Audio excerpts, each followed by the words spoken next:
Pemerintah dan DPR menyepakati biaya haji 2025 sebesar Rp55,4 juta.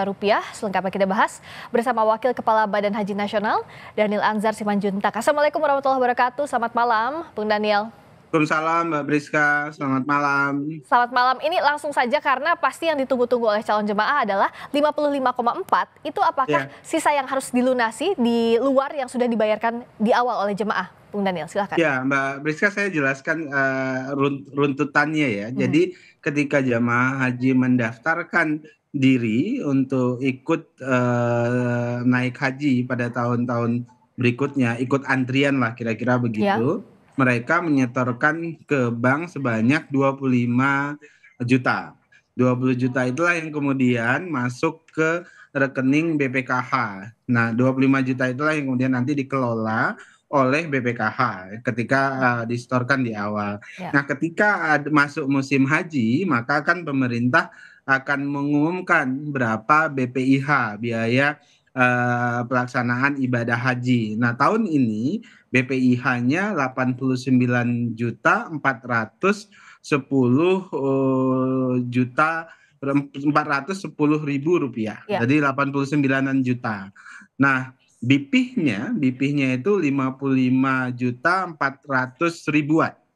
Sedangkan nilai manfaat yang disetorkan dari setoran awal dulu itu jadi 33 juta. Jadi yang akan dibayarkan oleh jamaah haji nanti ketika mereka sudah diumumkan akan berangkat tahun ini itu sebesar 55,4 juta rupiah. Nah, ketika itu dilunaskan, baru kemudian para jamaah haji ini bersiap untuk berangkat menuju tanah suci nanti pada waktunya. Kira-kira begitu, Mbak. Ya, karena beberapa kawan yang sudah dihubungi itu kan menanyakan mana yang harus dilunasi. Jadi yang dilunasi itu di luar yang antrean adalah yang 55 ini ya, 55,4 ini ya. Jadi yang 55 juta inilah yang harus dilunasi oleh jamaah.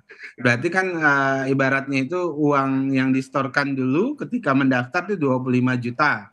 Dan kemudian ditambah 55 juta ini. Berarti kan sekitar 70-an ya. 55 tambah, maaf, sekitar 80 jutaan. Nah, berarti 9 jutanya itu kan yang total BPIH 89 juta. Berarti 9 jutanya itu adalah hasil investasi di BPKH. Karena kan 25 juta dulu disetorkan, kemudian masuk rekening BPKH, itu yang kemudian diinvestasikan. Kira-kira 9 juta itulah kemudian nilai investasi manfaat yang diperoleh oleh jamaah selama proses menunggu naik haji. Oke, nah kalau sekarang diturunkan, janjinya saat kita kemarin berdialog kan pemerintah menjaminkan bahwa fasilitasnya tetap terbaik, tidak ada penurunan fasilitas. Nah, itu seperti apa?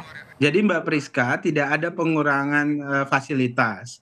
Yang dilakukan oleh DPR dan dilakukan oleh pemerintah itu adalah menelusuri atau sesuai perintah Presiden Prabowo menelusuri detail-detail komponen biaya haji.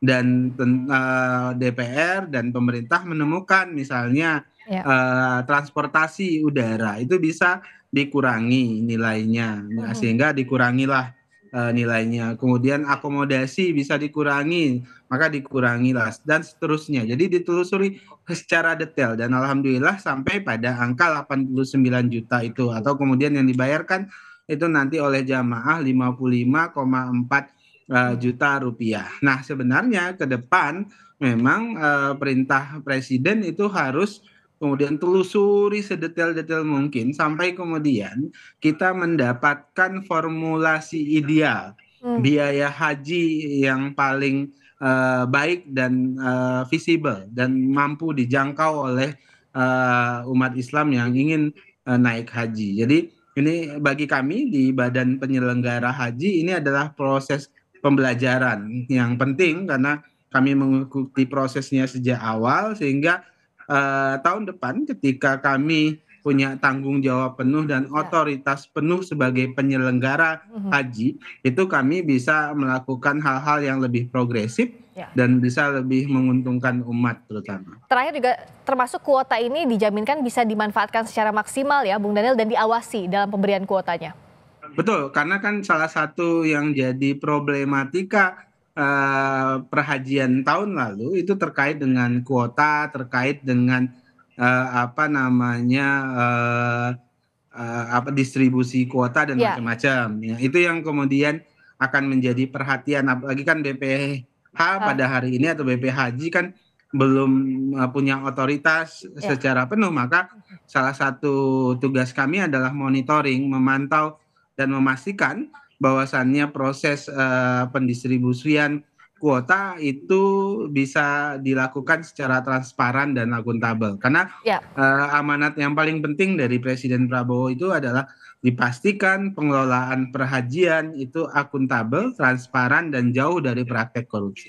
Itu yang tolong dititip dijaga Bung Daniel Betul. agar tamu-tamu Allah ini dilayani dengan baik hingga ke tanah suci sampai kembali lagi ke tanah air. Terima kasih atas waktunya sekali lagi Bung Daniel Anzar Simanjuntak, Wakil Kepala Badan Haji Nasional. Wassalamualaikum Terima warahmatullahi kasih wabarakatuh. Mbak Priska. Assalamualaikum. Waalaikumsalam warahmatullahi wabarakatuh.